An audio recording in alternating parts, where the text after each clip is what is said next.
தேவனுக்கு மகிமை உண்டாவதாக. அன்பு நண்பர்கள் யாவருக்கும் இயேசு நாமத்திலே அன்பின் நல்வாழ்த்துகள். இந்த நாளிலே ஆராதனை அடிமைகள் என்ற ஒரு தலைப்பில் நாம் சிந்திக்கின்றோம். சற்று புதுமையான வேடிக்கையான ஒரு தலைப்பாக இது இருக்கலாம். ஆனால் இது மிகவும் சிந்திக்கப்பட வேண்டிய ஒரு விஷயம் என்பதை நாம் அறிந்து கொள்ள வேண்டும். கடவுள் என்று ஏதோ சில விஷயங்களை, மனிதர்கள் நம்புகின்ற விஷயங்களை ஏதோ ரீதியில் தொழுகை செய்தால், அதாவது ஆராதனை தொழுகை என்றால் இவர்கள் புரிந்திருக்கின்ற விஷயம் என்னவென்று சொன்னால், அந்த கடவுளை சந்தோஷப்படுத்துவது. இப்போ சில மார்க்கங்களிலே அந்த கடவுளுக்கு வடிவங்களையோ படங்களையோ வைத்திருக்கின்றார்கள். அவைகளுக்கு மாலை போடுவார்கள், அல்லது ஊதுபத்தி போன்ற மணப்பொருட்களை அதற்கு கொளுத்தி வைக்கின்றார்கள், அல்லது பால், பஞ்சாமிர்தம், நெய், இந்த மாதிரிப்பட்ட பல விஷயங்களை அதற்கு மேலே அபிஷேகம் செய்கின்றார்கள். இது போன்ற வழிபாடுகள் உண்டு. இதற்கு மேலே அவர்கள் நம்புகின்ற அந்த கடவுளுடைய நாமத்தை பல ரீதியில் புகழ்ந்து பாடுவது, பேசி கொண்டிருப்பது போன்ற காரியங்கள் எல்லாம் ஆராதனைகள் என்ற அடிப்படையில் செய்யப்படுவது உண்டு. இசைக்கருவியை எல்லாம் மீட்டுவது, ஆமாம், பல ஆயிரக்கணக்கான ரூபாய் ரொம்ப விலை உள்ள இசைக்கருவிகளை மீட்டினா கடவுள் சந்தோஷப்படுவார். கடவுளை சந்தோஷப்படுத்துவது, அவரை ஆராதிக்க வேண்டும். இல்லைன்னா அவருக்கு கோபம் வந்துடும், அவருக்கு எரிச்சல் வந்துடும். அப்போ அந்த கடவுளுக்கு கோபம் வராமல் இருக்கணும்னா அந்த கடவுளை சந்தோஷப்படுத்தக்கூடிய ரீதியிலே ஆராதனை முறைகளை செய்ய வேண்டும். அப்படி ஆராதனை பண்ணால் நாம் இஷ்டப்படுற காரியங்களை அந்த கடவுள் கொடுக்கும் என்கிற ஒரு வலிமையான கொள்கை ஆராதனை என்கிற பெயரில் உலகம் முழுவதும் பரவி இருக்கிறது. கடினமான, வினோதமான, விசித்திரமான, புதுமையான, நவீனமான என்றெல்லாம் சொல்லக்கூடிய பல காரியங்களை இதற்கு பயன்படுத்தப்படுவது உண்டு. இன்னொரு விதத்தில் சொல்வதென்று சொன்னால், இந்த கடவுள் என்று சொன்னால் அவன் ஒரு தோத்திர பிரியன்.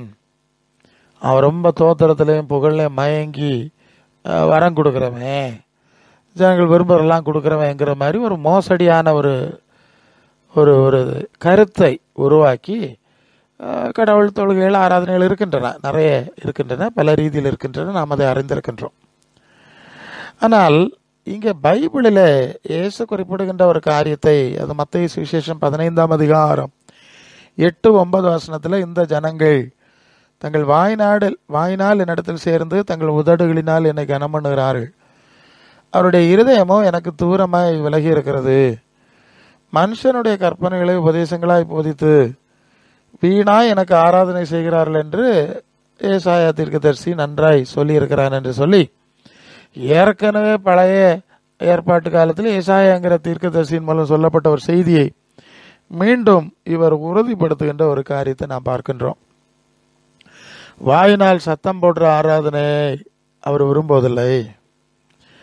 வேறு மனுஷ கற்பனைத்தனமான பல முறைகளில் செய்யப்படும் வழிபாடுகளை ஒன்றும் அவர் கேட்கறதில்ல. அவருடைய மனம் என்னோடு இணைக்கப்படுவதில்லை.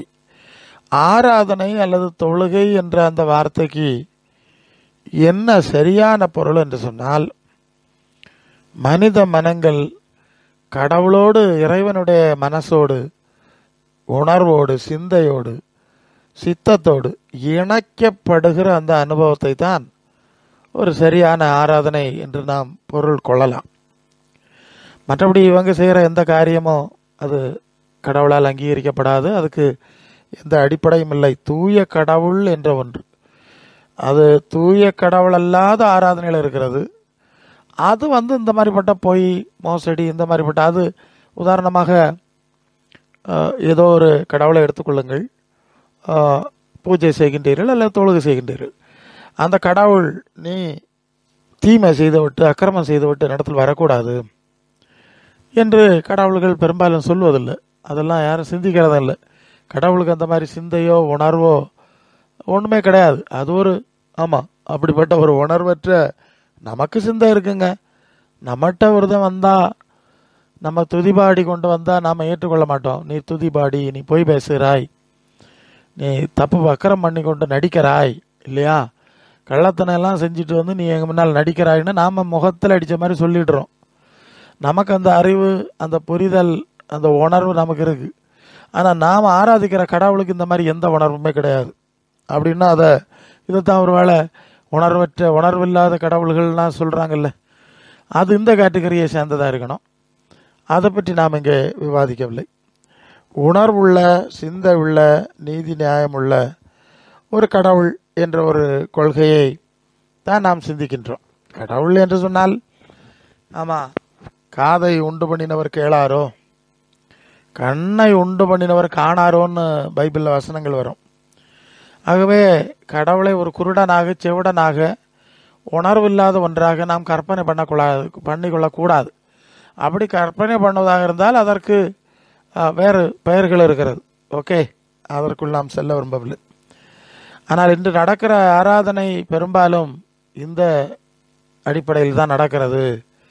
அவர் நம்முடைய பொய்யான வார்த்தைகளை எல்லாம் கேட்டு ஏமாந்து விடுவார். நாம் போடுற சத்தம் எல்லாம் கேட்டு அவர் பயந்துருவார். நாம் காட்டுகிற தந்திரமான வித்தைகள் எல்லாம் காட்டு அவர் மயங்கி விடுவாருங்கிற மாதிரி தான் இவங்க நினைக்கிறான். இங்கே சொல்லியிருக்கு, அவருடைய இருதயம் எனக்கு தூரமாக இருக்கிறது, அவங்க மனசு என்னோட இணையவில்லை. அப்போது ஆராதனை என்பது ஒரு விஷயம் இருக்குமானால், அதனுடைய சரியான பொருள் நம்முடைய மனம் கடவுளோடு இணைய வேண்டும். அப்போ நம்முடைய மனங்கள் கடவுளோடு இணைவதற்கு என்ன செய்ய வேண்டும் என்ற ரீதியில் தான் சில விஷயங்களை நாம் சிந்திக்க போகிறோம். இது ஒன்றும் அந்த மாதிரி சிந்தனை இல்லாமல் ஆடிக்கொண்டிருக்கின்ற ஆராதனை வீரர்களை அது ஆராதனை அடிமைகள் என்று தான் சொல்ல வேண்டும். ஏனென்றால் ஆராதனை என்பது ஒரு போதை பொருளை போல இருக்கிறது. அந்த போதையில் அவங்க அப்படி கொஞ்சம் போதை பயன்படுத்துகிறவங்களுக்கு ஏதோ ஒரு பரவசம் இருந்தது மாதிரிலாம் சூழ்நிலை இருக்கும். ஆனால் உண்மையிலே அது அவங்களை கெடுத்து கொண்டிருக்கிறது. அவர்களுக்கு வேறு எந்த நன்மையும் செய்யாது, தீமை தான் செய்யும். அதுபோல தான் இந்த ஆராதனை என்று சொல்வதும் ஒரு போதை தான். முன்பு இதை பற்றிய சிந்தனையாளர்கள் சொல்லும்போது, religion is the opium of the mass. ஆமாம், மக்களுடைய ஒரு போதை தான் இந்த ஆராதனை, இந்த தொழுகை, இந்த மதம் என்கிற மாதிரிலாம் சொல்லியிருக்காங்க. சரி, நாம் கொஞ்சம் சிந்திக்கணும். வாயினால் செய்யப்படும் ஆராதனைகளில் அந்த மனிதனுடைய மனங்கள் என்னோடு கடவுளோடு இணையாது. ஏன்னா அந்த கடவுளையே சொல்கிறார். என்ன சொல்கிறார்? சத்தம் போடுறாங்க, வாயினால் கத்துறாங்க, அவங்க மனசு என்னோட இணையில. புரிஞ்சிருக்கோன்னு நினைக்கிறேன். ஆகவே இதெல்லாம் வீணான ஆராதனை, இது எதுக்குடா, யாருடா கேட்டா உங்ககிட்ட சொல்லுது மாதிரி அந்த விளக்கத்தை நாம் பார்க்குறோம். என்ன காரணம் இதுக்கு? என்ன காரணம்? மனம் கடவுளோடு இணையாமல் இருப்பதற்கு எத்தனையோ பாட்டு பாடும், எத்தனையோ ராப்பகெல்லாம் ஆராதனைன்னு ஆளும் அலைஞ்சிட்டு நடக்காவ. ஆனால் தெய்வத்தோடு இவருடைய மனம் இணையவில்லை. அதுக்கு என்ன காரணம்? சில விஷயம் பார்ப்போம். எரேமியா தீர்க்கதரிசி புஸ்தகம் 7ஆம் அதிகாரத்தில் முதல் 7 வசனங்களை நான் படிக்கும்போது, எரேமியா 7 முதல் 7 வசனம் நான் அப்படியே வாசிக்கிறேன். கர்த்தரால் எரேமியாவுக்கு உண்டான வசனம், நீ கர்த்தருடைய ஆலயத்தின் வாசலில் நின்று அங்கே கூறி சொல்ல வேண்டிய வசனம் என்னவென்றால், கர்த்தரை பணிந்து கொள்ள இந்த வாசல்களுக்குள்ளே பிரவேசிக்கிற யூத ஜனங்களாகி நீங்கள் எல்லாரும் கர்த்தருடைய வார்த்தையை கேளுங்க. இஸ்ரவேலின் தேவனாகிய சேனைகளின் கர்த்தர் என்ன சொல்றார் தெரியுமா? உங்கள் வழிகளையும் உங்கள் கிரியைகளையும் சீர்படுத்துங்கள். அந்த வார்த்தை கவனிங்க. உங்கள் வழிகளையும் உங்கள் கிரியைகளையும் சீர்படுத்துங்கள், அப்பொழுது உங்களை இந்த ஸ்தலத்திலே குடியிருக்க பண்ணுவேன். கர்த்தரினாலேயும் கர்த்தரினாலேயும் கர்த்தரினாலேயும் இதுவே என்று சொல்லி பொய்யான வார்த்தைகளை கேட்டு நம்பி வண்டியங்காரன் எடுத்துகிட்டு ஓடிக்கிட்டே நடக்காதுங்க. 7:5 நீங்கள் உங்கள் வழிகளையும் உங்கள் கிரியைகளையும் நன்றாய் சீர்படுத்தி நீங்கள் மனுஷனுக்குள்ள வழக்கை தீர்த்து பரதேசியும் திக்கற்றவனையும் விதவையும் ஒடுக்காமலும் குற்றமில்லாத இரத்தத்தை இந்த ஸ்தலத்தில் சிந்தாமலும் உங்களுக்கு கேடு உண்டாக அந்நிய தேவர்களை பின்பற்றாமலும் இருப்பீர்களாகில், அப்பொழுது நான் உங்கள் பிதாக்களுக்கு கொடுத்த தேசமாகி இந்த ஸ்தலத்தில் உங்களை சதா காலமும் குடியிருக்க பண்ணுவேன் அப்படின்னு கர்த்தரை சொல்கிற ஒரு காரியத்தை நான் பார்க்குறோம். இது என்ன நடக்குன்னா, கோயில், ஆலயம், செப வீடு, ஆராதிக்கிற இடம்லாம் நிறைய இருக்குல்ல.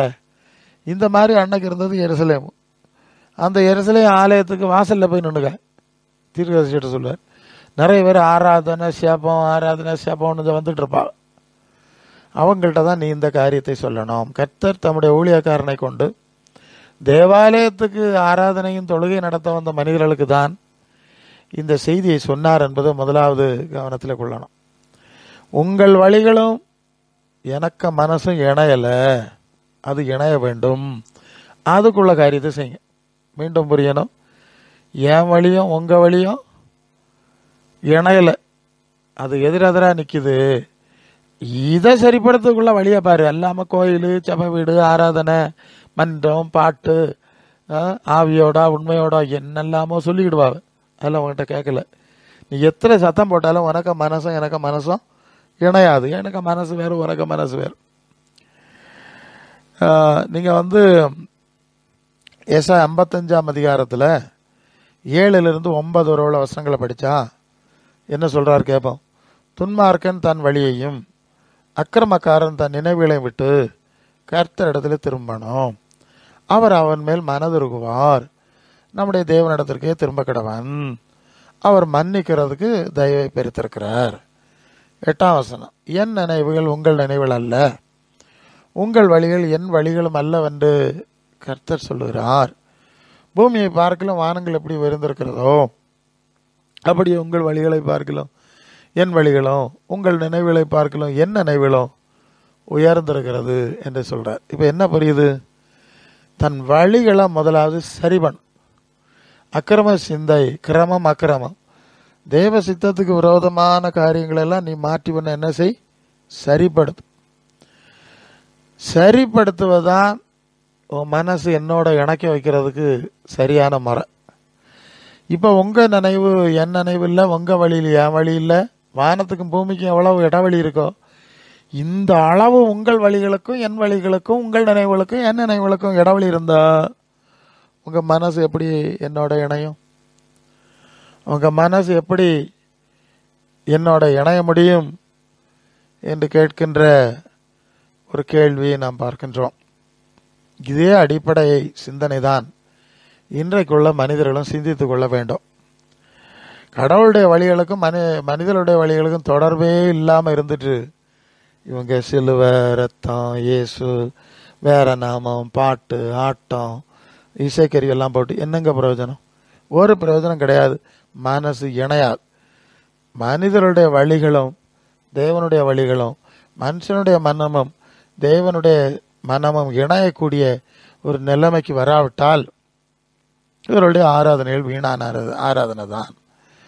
ஏசாயா 1ஆம் அதிகாரம் 11லிருந்து 17 வரை படிப்போம். ஏசாயா 1:11லிருந்து 17 அவர் சொல்லுவார், உங்கள் பலிகளின் திரள் எனக்கு என்னத்துக்கு என்று கர்த்தர் சொல்லுகிறார். ஆட்டுக்கடாக்களின் தகன பலிகளும் கொழுத்த மிருகங்களின் நினமும் எனக்கு அரோசிகமாக இருக்கிறது. காளைகள், ஆட்டுக்குட்டிகள், கடாக்களுடைய இரத்தத்தில் எனக்கு பிரியமில்லை.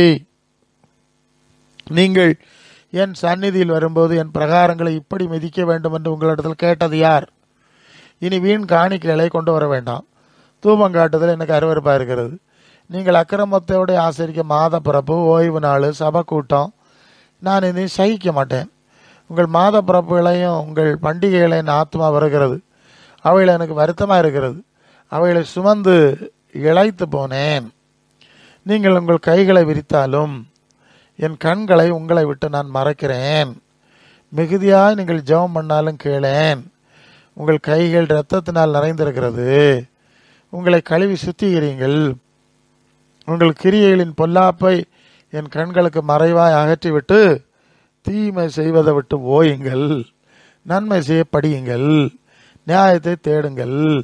ஒடுக்கப்பட்டவனை ஆதரித்து திக்கற்ற பிள்ளையினுடைய நியாயத்தையும் விதவையின் வழக்கையும் விசாரிங்கள்னு ஒரு நீண்ட பட்டியல்.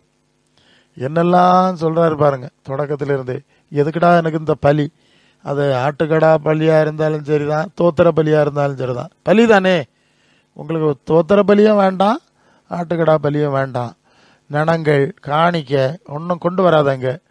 இப்படி எல்லாம் வரணும்னு உங்கள்கிட்ட நான் கேட்டேனாடா? உங்கள் பணம் எனக்கு என்னத்துக்கு? உங்கள் வாய் ஜாலம் எல்லாம் எனக்கு வேண்டாம். இந்த மாத பிறப்பு, வரிய பிறப்பு, ஓய்வு பார்த்துங்க, ஓய்வு நாளையும் வறுக்கிறேன். உங்கள் ஓய்வு நாள் கூட்டமாக எனக்கு வேண்டாம், மாத பிறப்பும் வேண்டாம், வருஷ பிறப்பும் வேண்டாம். ஆமாம், இது எல்லாத்தையும் வறுக்கிறேன் இல்லையா? இதெல்லாம் ரொம்ப காலமாக பார்த்து பார்த்து எனக்கு இழைத்து போனேன். நீங்கள் கைகளை விரித்தாலும் உங்களை பார்க்குறதுக்கு இஷ்டம் கிடையாது. நீங்கள் மிகுதியாது, அதாவது உறங்கி ஜபம், உறங்காத ஜபம், தின்ன ஜபம், தின்னாத ஜபம், சங்கிலி கட்டின ஜபம், சங்கிலி இல்லாத ஜபம், என்னத்தை பண்ணினாலும் நான் கேளேன். உங்கள் கைகள் இரத்தத்தினால் பாவத்தினால் உங்களை கழுவி சுத்திகரியுங்கள், கிரியைகளின் பொல்லாப்பை மாற்றுங்கள், நன்மை செய்ய படியுங்கள் அப்படின்னு ஒரு பெரிய பட்டியல் போடுறத நம்ம பார்க்குறோம். என்ன புரிஞ்சுக்கிறோன்னா, இந்த தொழுகை, ஆராதனை, காணிக்கை, பலிகள், தோத்திர பலி, அது இதுன்னு நிறைய காரியத்தை இந்த ஆராதனை மன்றங்கள் வச்சுருக்கு.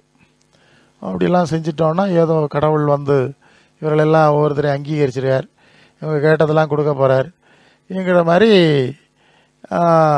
இவங்க நினச்சிக்கிறான். ஆனால் இவங்க வழிகளுக்கும் இவங்க மனசனுடைய தன்மைக்கும் பரலோகத்தினுடைய மனசனுடைய தன்மைக்கும் அந்த தொடர்பும் கிடையாது. அது வேற, இது வேற, சம்பந்தமே இல்லை. அதான் அவர் பூரண சர்க்குணர் பூரணராக இருக்கிறார், உங்களுக்கு சம்பந்தம் இல்லை. அப்புறம் எப்படி அணைய முடியும்? நீங்கள் எரேமியா 7ஆம் அதிகாரத்தில் 8ஆம் வசனத்தில் ஒன்றுக்கும் உதவாத பொய் வார்த்தைகளை தான் நீங்கள் நம்புவீங்க. திருடி, கொலை செய்து, விபசாரம் பண்ணி, பொய்யான இட்டு, பாகாலுக்கு தூபம் காட்டி, நீங்கள் அறியாத அந்நிய தேவர்களை எல்லாம் பின்பற்றிக்கிட்டு இதெல்லாம் அக்கிரமத்தையும் பாவத்தையும் செஞ்சுட்டு உலகத்தில் உள்ள மனுஷன் மாதிரி தான் வாழ்விய. மற்றவன் அவிசுவாசி எப்படி இருப்பானா அவனை பொறுத்து தான் உனக்கு மனசான். உங்கள் சிந்தனை, உங்கள் காரியம், உங்கள் இது எல்லாம் அப்படியே தான் இருக்குது. பிறகு என் நாமம் தரிக்கப்பட்ட ஆலயத்தில் வந்து எனக்கு முன்னாடி நிற்கிது, நின்றுட்டு இந்த அருவருப்புகளை எல்லாம் செய்வதற்கு விடுதலை பெற்றிருக்கிறோம் என்று சொல்வீர்களா? நீங்கள் உங்கள் அக்கிரமத்தையும் அநியாயத்திலையும் துன்மார்க்கத்திலையும் பொய்யிலையும் புரட்டிலையும் மோசடியிலையும் கள்ளத்தனத்திலையும் வேத புரட்டிலையும் இல்லையா, வேத புரட்டிலையும் நடப்பியா, வேத புரட்டனோடையும் நடப்பியா. உங்களுக்கு வைத்து பழைப்போம் வேற எதை தான் முக்கியம். தேவ காரியங்கிறது ரொம்ப பக்தியானது, அது ரொம்ப பயபக்தியோடு கையாளணுங்கிற உணர்வெல்லாம் உங்களுக்கு கிடையாது. திருடனை கண்டா திருடனோடு போவாய், கள்ளனை வேற ஒருத்தனை கண்டாய் அப்படிப்பட்டவனோட உனக்கு பங்கு உண்டு, எல்லாம் வசனம் இருக்குல்ல உண்டு. வேத புரட்டனை கண்டா வேத புரட்டமாக இருக்கு பின்னால் போவாய். இப்படியெல்லாம் நடந்துக்கிட்டு கோயிலில் வந்து நின்று டேடி மம்மி இயேசுவே ரத்தம் தோத்திரம்னு சொன்னா உன்னை இந்த கடவுளை ஏற்றுக்கொள்வாரா? உங்களை ஏற்றுக்கொள்வாரா? பிறகு வந்து நின்றுட்டு இந்த ஆலயத்தில் முன்பாக நின்று எல்லாத்துலேருந்து எங்களுக்கு விடுதலை கிடச்சிருக்கு இல்லையா, இயேசுவின் ரத்தம் இவளை கழுவிட்டே இருக்கும்.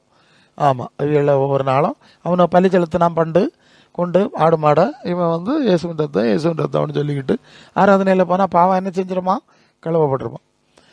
11ஆம் வசனத்தில் என் நாமம் தரிக்கப்பட்ட அந்த ஆலயம் உங்கள் பார்வைக்கு கள்ளர் குகை ஆயிட்டா, இது நான் கண்டேன் என்று கர்த்தர் சொல்கிறார். அப்போ கள்ளமாரெலாம் வந்து கூடு இடம் தான் சபாய்ப்பான் இல்லையோ, ஆராதனை மாட்டோம். அங்கே வந்தால் இயேசுவின் ரத்தம் இருக்கு, பாவம் எல்லாம் மன்னிக்கப்பட்டுரும், அப்படி தானே இங்கே அதானே நடந்திருக்கு.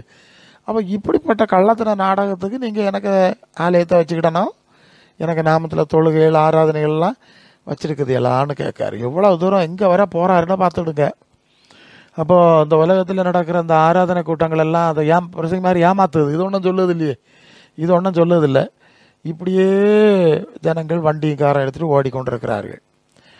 ஆமோஸ் தீர்க்க தரிசன புஸ்தகம் 5ஆம் அதிகாரம் 21 26 வரை அங்கேயும் இப்படி தான், உங்கள் பண்டிகைகளை பகைத்து வருகிறேன், உங்களுக்கு ஆசரிப்பு நாட்களில் எனக்கு பிரியமில்லை, உங்கள் தகன பலிகளையும் போஜன பலிகளையும் எனக்கு படைத்தாலும் அங்கீகரிக்க மாட்டேன், கொழுமையான மிருகங்களின் ஸ்தோத்திர பலிகளை நான் நோக்கி பார்க்க மாட்டேன், உன் பாட்டுகளின் இரைச்சலை என்னை விட்டு அகற்று, உன் வீணைகளின் ஓசையை நான் கேட்க மாட்டேன், நியாயம் தண்ணீரை போலவும் நீதி வற்றாத நதியை போலவும் புரண்டு வரக்கிடாது. இஸ்ரவேல் வம்சத்தாரே, நீங்கள் வனாந்திரத்திலே இருந்த 40 வருஷம் வரையிலும் பலிகளையும் காணிக்களையும் எனக்கு செலுத்தினீர்களோ, நீங்கள் உங்களுக்கு உண்டாக்கின மூளைகளுடைய கூடாரத்தையும் உங்கள் தேவர்களின் நட்சத்திர ராசியாகிய உங்கள் சொரூபங்களின் சப்பரத்தையும் அல்லவா சுமந்து கொண்டு வந்தீர்கள். பாருங்க, பேச வேகம். உனக்கு மாத பரப்பு 1ஆம் தேதி உனக்கு கூத்து நாடகம் எனக்கு என்னத்துக்கு, வரிய பரப்பு என்னத்துக்கு, ஆசரிப்பு என்னத்துக்கு, தோத்திர பலி என்னத்துக்கு, இது ஒன்றும் எனக்கு வேண்டாம், தூரெடுத்தரை. இந்த பாட்டு பாடி என்னத்துக்கு கிடந்து இப்படி கிடந்து இறைய நீ எப்படி எவ்வளோ சொல்கிறது, இந்த பாட்டு இறைச்சல்லாம் என்னத்துக்கிடா, ஊழையை நான் கேட்டுட்டு காத்து கிடக்க போகிறேன், இந்த வீணை இசைக்கருவி எல்லாம் எனக்கு என்னத்துக்கு, இதெல்லாம் நான் கேட்க போகிறதில்ல. நியாயம் வரட்டு 5:20 நியாயம் தண்ணீரை போல நீதி வற்றாத நதியை போலும் புரண்டு வரக்கிறது. இஸ்ரவேலரே, நீங்கள் ஆராதனை ஆராதனைன்னெல்லாம் நீங்கள் சொல்லி இங்கே வந்து ஆடிட்டு இருக்குது இல்லையா? எனக்கு ஆராதனை செலுத்தினீங்களா? உங்கள் உள்ளத்தில் இருந்ததெல்லாம் கண்ணுக்குட்டி, உள்ளத்தில் இருந்ததெல்லாம் எகிப்தில் இருந்த விக்கிரக ஆராதனையாக உங்கள் மனசில் இருந்தது. அத்தனை செஞ்சியே நீங்கள். மூசை வார கொஞ்சம் பத்தினோடனே கண்ணுக்குட்டி செஞ்சீங்கல்ல. உங்கள் மனசில் இருந்தது அந்த கண்ணுக்குட்டி தான் இல்லையா? அதனால் இருந்ததுனால தானே உடனே டக்குன்னு செஞ்சு வச்சுட்டீங்க. ஸோ உங்கள் மனசில் இருந்தது கண்ணுக்குட்டி, விக்கிரக ஆராதனை, இப்படிப்பட்ட தேவ சித்தத்துக்கு எதிரான காரியங்களாக உங்கள் மனசில் இருக்குது. வெளியே தோத்திரம் தோத்திரம் தோத்திரம் பாத்திரம் ஆத்திரம்னு சொல்லிக்கிடுது. சரியா? உள்ளே இருக்கிறதெல்லாம் சாபம், உள்ளே இருக்கலாம் பொய், உள்ளே இருக்கலாம் வேத புரட்டு, தெய்வனுடைய மனுஷ கற்பனை எல்லாம். இந்த உங்கள் ஸ்தாபனம், உங்கள் சங்க கற்பனை தானே. ஏசு சொன்னது ஒன்றும் நீங்கள் செய்ய போகிறதில்ல, அப்போ சொன்னது செய்ய போகிறதில்ல. இப்படி செஞ்சுக்கிட்டு ஆராதனைக்கு மட்டும் தலைகளாக நிற்பிய எல்லாரும். தவம் இருக்கிறது மாதிரி தலைகள் தவம். இதெல்லாம் எனக்கு வேண்டாம், நான் கேட்குதில்ல, தூக்கி தூர எடுத்துறே, உங்கள் நான் அங்கீகரிக்க மாட்டேன்னு சொல்லிட்டார். சரியா? வெளியே கடவுளுக்கு ஆராதனை, உள்ளுக்குள்ளே இருக்கிறது கடவுளுக்கு எதிரான சிந்தை. வாயில் கடவுளுக்கு ஆராதனை, உள்ளுக்குள்ளே இருக்குது என்னென்னா கடவுளுக்கு எதிரான சிந்தைகள், செயல்கள், வேத புரட்டுகள், பொய்கள் எல்லாம் கொண்டு திரிச்சுட்டாங்க ஆராதனை. யார் கேட்க போகிறா அந்த ஆராதனை? இது ஒரு மோசடி, இது ஒரு போதை. அந்த போதையில் இந்த ஜனங்களை ஆட விட்டுருக்கு. அதுகளுக்கு என்னன்னே தெரியாது. சரி, மற்ற 7:21 ஆண்டவர் சொல்லுவார், பரலோகத்தில் இருக்கிற என் பிதாவின் சித்தப்படி செய்கிறவன் தான் பரலோக ராஜ்யத்தில் பிரவேசிப்பான். என்னை கர்த்தாவை கர்த்தாவை என்று சொல்லுகிறவன் ஆராதிக்கிறவன் அதில் பிரவேசிக்கிறதுன்னு இயேசு சொல்லுவார். பரலோக பிதாவுக்கு சித்தம் என்னது, அவருக்கு விருப்பம் என்னதுங்கிறது பகுத்து பார்த்து எவன் எவன் நடந்தானோ அவன் தான் அந்த ராஜ்யத்துக்கு வருவான். என்ன ஆராதித்தவன் ஒருதனும் வரமாட்டாங்கிறத தெளிவாய் சொல்லுகிறது நாம் பார்க்குறோம். ஆகவே இதில் ரொம்ப தெளிவாக இருப்பது நல்லது. மனம் திரும்ப வேண்டிய நான் பல காரியங்களை நான் பல ரீதியில் சொல்லி கொண்டு வருகிறேன். இவங்க மனசில் பரலோக பிதாவை பற்றிய விசுவாசமோ, அவருக்கு சித்தத்தை பற்றிய அறிவோ, அதை செய்யணுங்கிறதான ஒரு முனைப்போ ஒன்றும் கிடையாது, ஒன்றும் கிடையாது. பாடணும், பாட்டு தான் நிறைய எழுதி தள்ளிடணும். பல கவர்ச்சிக்கிற மாட்டு கிரக்குத்தன மாட்டு எல்லாம் பாட்டை எழுதி அப்படி பாடி தள்ளிட்டா அவர் வந்துடுவாருன்னு எங்களுக்கு எண்ணம். ரோமர் 12:2 அப்படி இருக்க சகோதரரே, நீங்கள் உங்கள் சரீரங்களை பரிசுத்தமும் தேவனுக்கு பிரியமான ஜீவ பலியாக ஒப்புக் கொடுக்க வேண்டும் என்று தேவனுடைய இரக்கங்களை முன்னிட்டு உங்களை வேண்டிக் கொள்கிறேன். இதுவே நீங்கள் செய்யத்தக்க புத்தி உள்ள ஆராதனை. அப்போ புத்தி உள்ள ஆராதனை இருக்குது, வீண் ஆராதனை இருக்குது. உங்கள் வாழ்க்கையை பரலோக தேவனுடைய சித்தம் செய்யும்படி அர்ப்பணித்தீர்கள் என்று சொன்னால் அதுதான் புத்தி உள்ளது. அதில் தான் உங்களுடைய மனமும் தேவனுடைய மனமும் இணையும், வேற ஒன்றிலே இணையாது. அது புத்தி கட்டத்தனம். 12:2 நீங்கள் இந்த பிரபஞ்சத்துக்கு ஏற்றபடி விஷம் தெரியாமல் தேவனுடைய பார்வையில் நன்மையானது என்னது, பெரிய என்னது, பரிபூர்ணமான சித்தம் என்னதென்று பகுத்தறியத்தக்கதாக உங்கள் மனம் புதிதாகி மறுரூபமாகணும். இந்த உலகத்தார போல நீ வாழ்ந்துக்கிட்டு நடந்துக்கிட்டு, ஆமாம், பெரும்பாலான மக்கள் எங்கே போகிறாங்களோ அந்த மாதிரியிலே போயிட்டு ஆண்டோடைய இயேசுடைய வசனத்தை புறக்கணிச்சிருவா, அப்போ சில மாதிரிலாம் புறக்கணிச்சிருவா. உலகத்தில் நீங்கள் எல்லாரும் மெஜாரிட்டி எங்கே இருக்கோ அங்கே பார்த்துக்கிட்டு நடந்தீங்கன்னா உன்னோக்க மனசோட தேவனுடைய மனசு இணையாது. ஏன்னா அவருடைய பரிபூர்ண சித்தம் என்னன்னு உள்ள சிந்திக்கக்கூடிய சிந்தனையே வர இல்லையே, மனசில் அந்த மாதிரிப்பட்ட உணர்வே இல்லையே.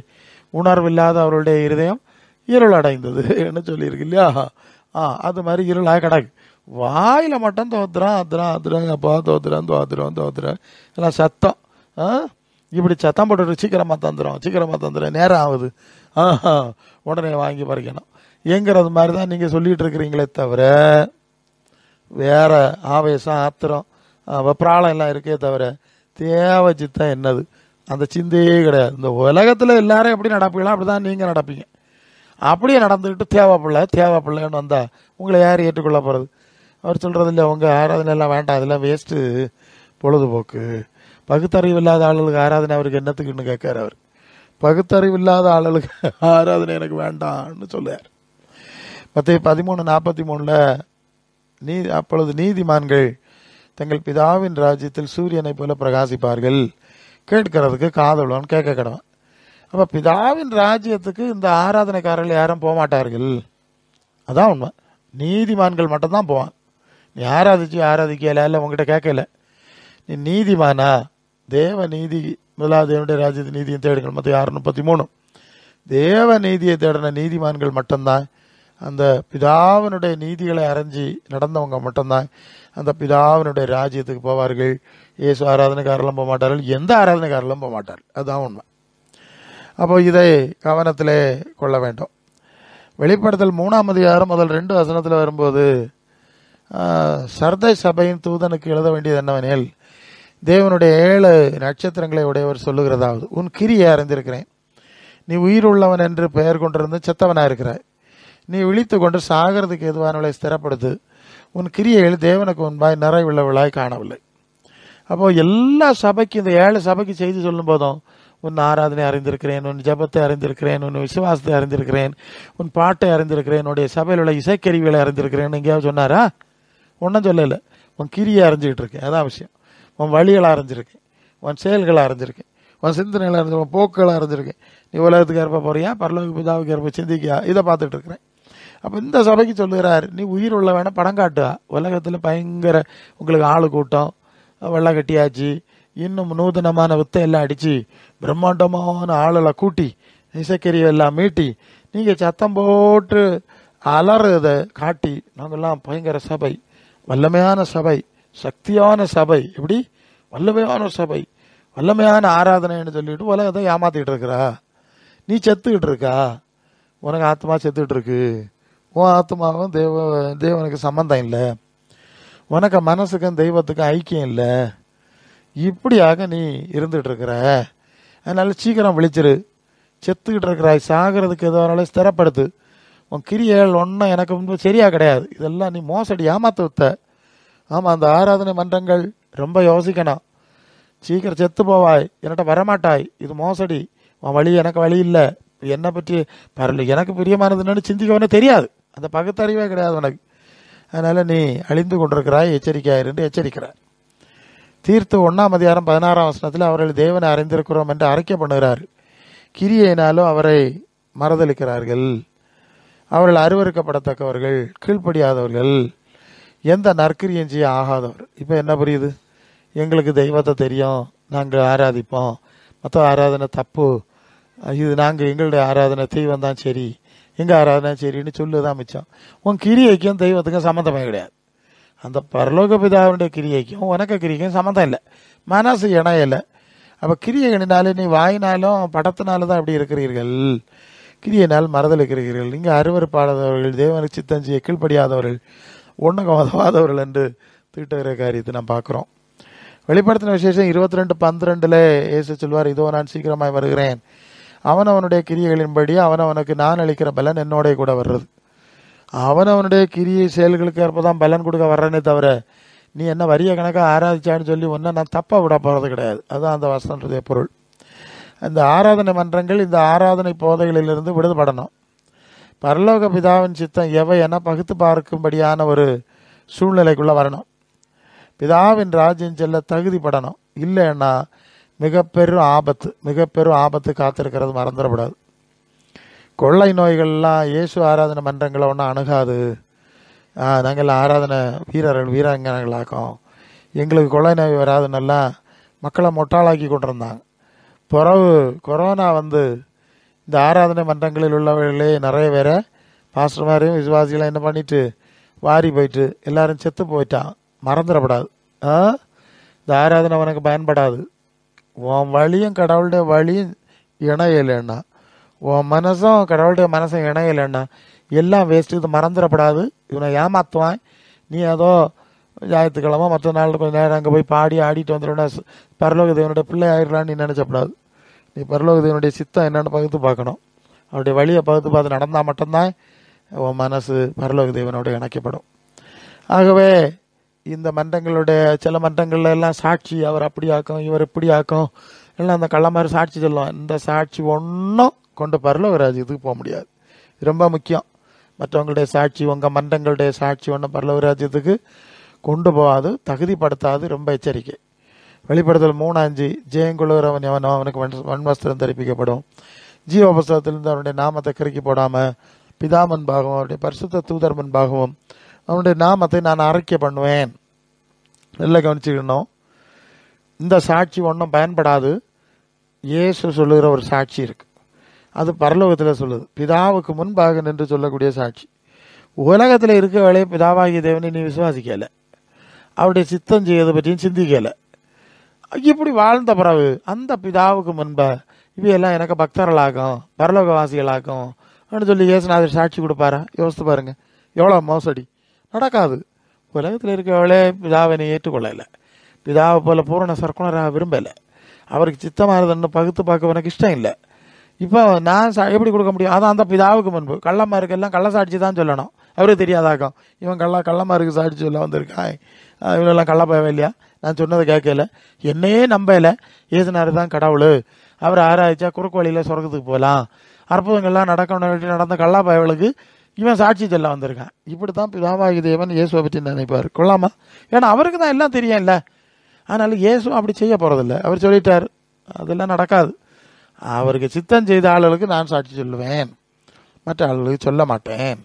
உலகத்தை ஜெயித்தவர்களுக்கு 16:33 யோவான், நான் உலகத்தை ஜெயித்தேன், உலகத்துக்கு சரணடைஞ்சி உலகத்தில் வாழுறதுக்காக வேண்டி வேஷம் போட்ட நாடக நடிகர்களுக்கெல்லாம் நான் சப்போர்ட் பண்ண போகிறது கிடையாது, அவங்கள நான் அறிக்கை பண்ண மாட்டேன் அப்படின்னு சொல்கிறத நான் பார்க்குறோம்.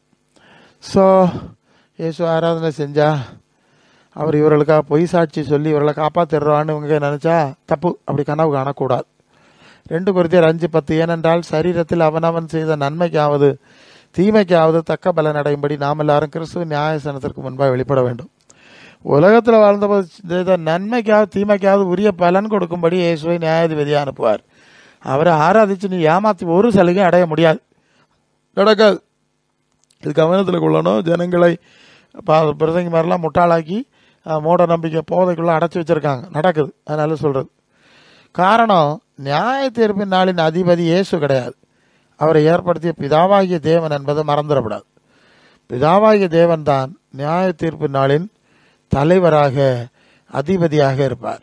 அதாக்கம் முக்கியம். அதனால தான் அது நீங்கள் அப்போஸ்தலர் 10:42 அன்றியும் அவரே உயிரோடு இருக்கிறவர்களுக்கும் மரித்தவர்களுக்கும் தேவனால் ஏற்படுத்தப்பட்ட நியாயாதிபதி என்று ஜனங்களுக்கு பிரசங்கிக்கவும் சாட்சியாக ஒப்புவிக்கவும் அவர் எங்களுக்கு கட்டளையிட்டார். அப்போ இயேசு தேவனால் ஏற்படுத்தப்பட்ட நியாயாதிபதி, அதுதான் முக்கியம். இயேசு தேவனால் நியமிக்கப்பட்ட நியாயாதிபதி, அதுதான் முக்கியம். அப்போ தேவன் இயேசு நியாயாதிபதியாக ஏற்படுத்தி வச்சிருந்தா பிதாவாகிய தேவனை மறுதளிச்சு அவருக்கு சித்தம் செய்கிறத பற்றி யோசிக்காமல் நடந்தவங்களுக்கு இயேசு எப்படி ஒரு சாதகமான நியாய தீர்ப்பு கொடுக்க முடியும்? முடியாது. தலைவர் அங்கே இருந்துகிட்டு இருக்கார், அந்த தலைவரை மதிக்காத ஆளுகளாகும். சரி, ஆகவே இதை மனசில் கொள்ளணும். 1 பேதுரு 1:17 அன்றியும் பட்சபாதம் இல்லாமல் அவனவன் கிரியைக்கு தக்கதாய் நியாயம் தீர்க்கிறவரை நீங்கள் பிதாவாக தொழுது கொண்டு வருகிறவர்களானபடினால் இங்கே பரதேசிகளைப் போல சஞ்சரிக்கும் காலமளவும் பயத்தினுடனே நடந்து கொள்ளு. இங்கே என்ன புரியணும்னா, அவன் கிரியைக்கு தக்கத பலன் கொடுக்கிறவரை பிதாவாக தொழுது கொண்டு வருகிறீர்கள். இதில் என்ன புரியுது? அது நீங்கள் அப்போஸ்தலர் 10:42 இதே பேதுரு பேசுகிறார், இயேசு தேவனால் ஏற்படுத்தப்பட்ட நியாயாதிபதி. இங்கே சொல்லுகிறார் அவரை பிதாவாக தொழுது கொள்கிறீர்கள். என்ன புரிதல்னா, இந்த நியாயாதிபதி நியாயம் தீர்க்கிறது என்கிற விஷயத்துக்கு முழு பொறுப்பும் பிதாவாகிய தேவன், குமாரன் கிடையாது. அவர் தான் முழு பொறுப்பு. அதனால தான் அவரால் ஏற்படுத்தப்பட்ட நியாயாதிபதினு சொல்லியிருக்கு. அவராக ஏற்படுத்தினது. அவரை, அந்த பிதாவை தொழுகை செய்கிறீர்கள். ஆதித்திருச்சு பேர் பிதாவை தொழுகை செய்தார்கள். அப்போ இங்கே நியாயாதிபதினு சொல்லுது இயேசுவை சொல்லாமல் அவர் பிதா தான் நியாயாதிபதியினுடைய தலைவர். இவரை கொண்டு நியாயம் தீர்க்கிறார், அவ்வளோதான். இவரை கொண்டு நியாயம் தீர்க்கிறார். அதனால் இவரை வச்சு நியாயம் தீர்க்கிறதுனால இவரை பாடி இவரை புகழ்ந்து ஆராதிச்சு நியாய தீர்ப்பிலிருந்து தப்பிச்சு விட முடியாது. ஏன்? அங்கே பிதாவாகிய தேவன் அங்கே இருக்கிறார். அவர் தான் நியாயாதிபதி, தலைமை நியாயாதிபதி. பிதாவாய் தொழுது கொண்டு வருகிற அந்த தேவன் தான் தலைமை நியாயாதிபதி. இவர் சபார்டினேட், இவரை கொண்டு நியாயம் தீர்க்கிறார், அவருக்கு உட்கார்ந்துருக்கிறார். அது ரொம்ப முக்கியமாக கவனிக்க வேண்டிய விஷயம். இந்த அறிவு இல்லாததுனால தான் இயேசுநாதரை ஆராதிச்சு, ஏன்னா அவர் தான் நீதிபதி, அவரை ஆராதிச்சாச்சுன்னா நமக்கு சாதகமான தீர்ப்பு கிடைக்கும் அப்படின்னு இந்த கள்ளக்கூட்டங்கள் ஏமாந்து கிடக்கு. நியாயாதிபதி பிதாவாகிய தேவன், அதான் பிதாவாக தொழுது கொள்ளுகிறவர்கள் ஒருத்தர் இருக்கார்ல, குமாரன் வேறு பிதா வேறு. பிதாவாக தொழுது கொள்ளப்படுகிற அவர் தான் நியாயாதிபதி. ஆனால் அவர் நியாயம் தீர்க்காம அதிகாரத்தை அவர்கிட்ட கொடுத்து நீங்கள் குமாரனை கொண்டு நியாயம் தீர்க்கிறார், அவ்வளோதான் விஷயம். குமாரனை கொண்டு படைத்தார்னு ஒரு கருத்தை நம்புறீங்கல்ல, இது மாதிரி தான் குமாரனை கொண்டு நியாயம் தீர்க்கிறவர் பிதாவாகிய தேவன். அதான் அதுக்கு விஷயம். அப்போஸ்தலர் 17:31 மேலும் ஒரு நாளை குறித்திருக்கிறார். அதிலே அவர் தாம் நியமித்த மனிதனை கொண்டு பூலோகத்தை நீதியாய் நியாயம் தீர்ப்பார். அந்த மனுஷனை மரித்தோரிலிருந்து எழுப்பினதுனாலே அந்த நிச்சயத்தை எல்லாருக்கும் வழங்க பண்ணினார். இது இயேசுவை குறிக்கிற வார்த்தை. இயேசுவை மரித்தோரிலிருந்து எழுப்பி அவரை கொண்டு தான் எல்லாரையும் நியாயம் தீர்க்க போகிறார். மற்ற 7:22-23 அந்நாளிலே அநேகர் என்னை நோக்கி, கர்த்தாவே கர்த்தாவே, மது நாமத்திலே தீர்க்க தரிசனம் உரைத்தோம் அல்லவா, மது நாமத்திலே பிசாசுகளை துரத்தினோம் அல்லவா, மது நாமத்தினாலே அநேக அற்புதங்களை செய்தோம் அல்லவான்னு சொல்லுவீர்கள். அப்பொழுது உங்களை ஒரு காலம் அறியவில்லை, அக்கிரம செய்காரரே, என்னை விட்டு அகன்று பொங்கல் என்று நியாய தீர்ப்பு நாளில் சொல்வேன். சரியா? தீர்க்க தரிசனம் எல்லாம் சொன்னோம், அற்புதம் பேயெல்லாம் வரட்டணும். உங்களுக்கு தெரியாது, நீங்கள் பிதாவுக்கு சித்தம் செய்யலை, அவருக்கு சித்தத்தை இன்னும் பகுத்து பார்க்கல, அது மாதிரி நடக்கிறதுக்கு நீங்கள் விரும்பலை, உங்களை எனக்கு தெரியாது போங்க விரட்டி அடிக்கிற காரியத்தை அங்கே நாம் பார்க்குறோம். அப்போ இந்த இயேசுவை இவர்கள் கர்த்தர் என்ன சொல்லி, எந்த இயேசுவை இவர்கள் கர்த்தர் என்ன சொல்லி ஆராதனை பண்ணாங்களோ அவரே அன்று இவர்களை துரத்தி அடிப்பார். என்ன புரிஞ்சுங்க? எந்த இயேசு உதவு செய்வார், சொர்க்கத்துக்கு கொண்டு போவார், நமக்கு சாதகமான தீர்ப்பு தருவார்னு நீங்கள் ஆயுள் முழுசும் கடந்து பாடி துதிச்சியலோ அந்த ஆளுகளை அந்த இயேசுவை விரட்டுவார். போங்கல இங்கேருந்து, எனக்கு நாமத்தை சொன்னியாளா, கர்த்தரன் ஆராதிச்சியலா, பேவரட்டினியாளா, எனக்கு நாமத்தை சொல்லி ஓடு. அப்போது அவர்களால் அன்று துரத்தி அடிக்கப்படுவார்கள்ங்கிற மறந்துடப்படாது. இப்போ இந்த ஆராதனை போதை மன்றங்கள் இப்போதே மனம் திரும்ப வேணும். ஏன்னா நியாய தீர்ப்பில் நீங்கள் அங்கே மல்கியா 4:1 இதோ சூளையை போல எரிகிற நாள் வரும், அப்பொழுது அகங்காரிகளெல்லாம் துரும்பா இருப்பாங்க, அக்கிரமம் செய்கிற அவரும் துரும்பா இருப்பார்கள். வரப்போகிற அந்த நாள் அவர்களை சுட்டரிக்கும், அது அவர்கள் வேறையும் கொப்பையும் வைக்காமல் போகும் என்று சேனைகள் சொல்கிறார். அப்போ நியாய தீர்ப்பு நாளில் அந்த துரும்போட நிற்காது, இந்த அகங்காரம் ஒன்று நிற்காது, இந்த பொய் வேஷம் நிற்காது, இந்த வேத பொருட்டு ஒன்றும் நிற்காது. அதை மனசில் வச்சுக்கணும்.